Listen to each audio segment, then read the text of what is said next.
የኛ ልጆች ሊቢያ ሲታረዱ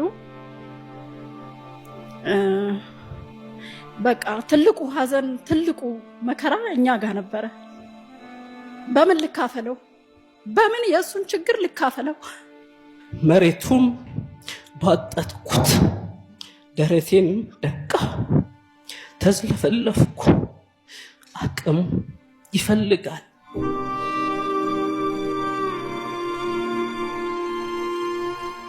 ካልጋይ ወርጄ ፍራሽ ላይም ሳይሆን ምንጣፍ ላይ ባዶ ምንጣፍ ላይ ተኛ ነበር።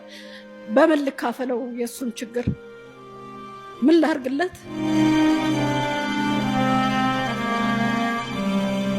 ለካ ሰውነቴ በቁስል አልቋል። ለካ እኔ በቁሜ ሞቻለሁ።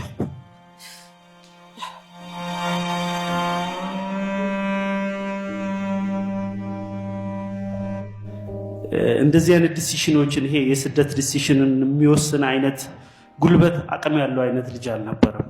አንዳንዴ በጣም ጨዋ ዝምተኛ የሚባል ሰው ከባድ ነገሮችን ይወስናል።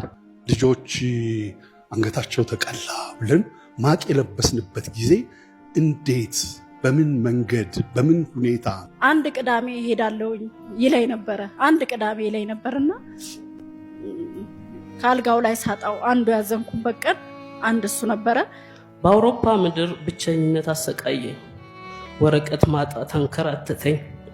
ሐዘን ደጋግሞ አቆሰለኝ። ተጎዳው።